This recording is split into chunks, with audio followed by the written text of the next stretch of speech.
on a turbo tube and one of our fisheye Dodgers, I believe. That was down at 30 feet, so that was a little deeper than the other ones we've been getting. Oh yeah, there he is. Just bring him right to the net. Whoa, whoa, whoa, whoa. Woohoo, we got him. Nice. Line out there. Oh, that's a little bit nicer fish. I mean, this is Bullard's Bar. There's not monstrous here, but getting a little bit bigger. Woohoo! Fantastic. Yeah, got him on that turbo tube. That's cool, and of course we love our fisheye Dodgers. So good stuff. Got him right in the tip of the lip. Diamondbacks, Sidewinders, Fisheye Dodgers, and Fisheye Pros with the patented Moon Crackle tape. FHS Dodgers flat out perform. Get yours now at fishhuntshoot.com.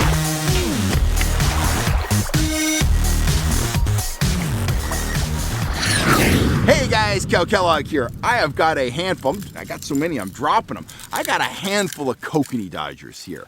And that's ultimately what I want to talk about. But before I do that, I want to talk about kokanee fishing kind of in the broad view.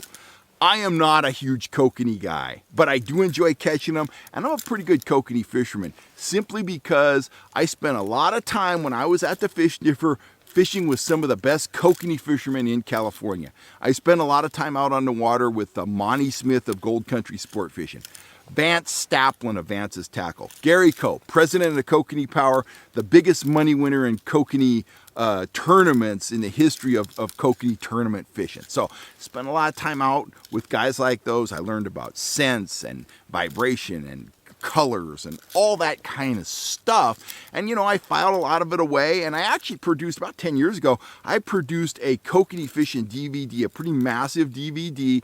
I did it with Gary Coe and Vance Staplin. We fished multiple lakes, multiple days, and they really dumped a huge amount of knowledge, onto those DVDs, or that DVD. And I wish I still had some. I don't. Produced those for the Fish Sniffer. We sold out of them long ago. But if you can find one of those and you want to get into kokanee fishing, it gives you an in-depth knowledge about kokanee fishing. But anyway, getting back to these Dodgers, I was getting my stuff ready to go to Bullard's Bar Reservoir a few days ago, and I was just kind of packing my tackle box, and my wife Gina said, why does it take so many different Dodgers and so many different lures to catch kokanee as opposed to trout? And the short answer is, you never know what kokanee are going to go for, But I do have some kind of broad rules that I apply to my fishing. Now, your mileage may vary, but these are the recipes for success that I use. Early in the season, I tend to fish slower, more or less, I tend to fish in that 1.2 to 1.4, maybe up to 1.5 mile an hour speed range, and I tend to use longer leaders. Kokanee fishing's all about action. And, a lot of times I'll fish for trout with a naked lure. You can do that for kokanee, and you will catch some fish. But it is very important to utilize Dodgers when you're kokanee fishing. You utilize the Dodger for flash and vibration to pull in the fish, but you also utilize the Dodgers to impart action to your lures, whether you're fishing a spinner, a hoochie, a turbo bug, whatever it is, you want that Dodger imparting some action. Now, early in the season, I always assume the kokanee are more lethargic. I troll slower early in the season, early in the spring, late in the winter, and I troll a longer leader because I want less action transferred to the lure, okay? As the season goes on, I figure the fish get more aggressive, they feel more lively, and I start to speed up a little bit, and I start to shorten the leader.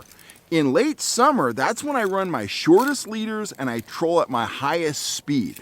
Those fish are feeling their oats, they're willing to chase, they're very aggressive, and that's when I want a lot of action on my lure. I want a lot of erratic movement, but in the late winter, early spring, I want a little bit subtler action.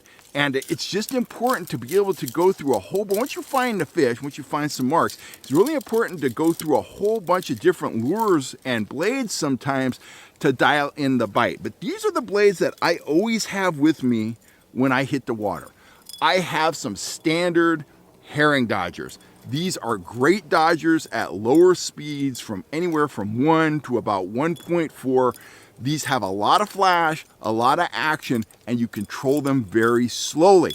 Sometimes though, especially if you're fishing for smaller kokanee, these blades are too much, and you'll quickly know. Find some fish, experiment with colors. Maybe you want to run something, blue and chrome like that. Try some UV stuff. If they're not working, you're gonna know real soon. Here comes some motorcycles. I'll be right back. Hey, I'm back. They weren't motorcycles. They were these cool Polaris little side-by-side dune buggy looking things. There were four groups of people, so they're out having some fun. They're out here. The snow's melting, so they're out here throwing mud around on each other and having a good time. Anyway, back to the kokanee blades. I like to start out the day, especially early in the season, with blades like these traditional herring-shaped dodgers. Control them slow, lots of flash, lots of vibration. Once you find the fish, see if that's what they want. Play with the colors, play with the leader length a little bit, and you're gonna know very quickly if those are working. If those aren't working, you wanna go with some subtler stuff. And my next choice always is one of my fisheye dodgers, a 4-inch fisheye just like that. To get it to perform at those lower speeds, you're gonna have to put a little bit of a bend in it. Again, play with the colors, but this is gonna put out a little less flash and a little less vibration as opposed, to a standard herring style dodger. But that's always my next choice, and I kind of, work through the progression. Again, I play with colors, I play with leader length a little bit, and I see if that's working. Very often, that's where I'll stop, because I can almost always get kokanee to go on these because I can dial in the action. I can straighten the blade and troll a little faster, or I can straighten the blade and get a little bit less kick and a little bit less action out of that blade. They're very tunable. When you're fishing with the traditional, the herring style blades, not a lot you can do to tune these. They are what they are. They work at a speed range anywhere from, the low 1 mile an hour range up to about 1.5. You vary the action on these by varying the speed of your troll. But with the fish eyes, you could play with that bend and you can play with the action of the blade. They're just a little bit more versatile. So I love those. Got all kinds of dodgers. I got another one of those UV herring dodgers there. And, finally, got them all tangled up. Finally, my final stop is the willow leaf style blades. And these are very good blades too. And a lot of guys love the willow leaf style or the arrowhead shaped blades these days, especially up in the Pacific Northwest. You see those guys, they use almost nothing else. I usually start out with a willow leaf magnum just because it has a little more flash, a little more vibration. I always go into it with the assumption that I need as much flash and vibration as I can get. These work very well anywhere from like 1.2 all the way up to 1.8 plus. So very versatile in terms of the speed range they'll work at. If none of that stuff is working and I need to get really subtle, go with the mini willow leaf. It's the same as the willow leaf magnum. It's just got less surface area, less flash, less vibration. But really the bottom line is those are the dodgers I carry with me when I go out kokanee fishing. The key though is experimenting. Once you find the fish, if you troll on those fish for 10 minutes and you don't get a hit, start playing with your gear. If you know the fish are there, play with the gear, play with the scent, play with the colors, and dial that bite in. You can almost always get kokanee to go with the right combination.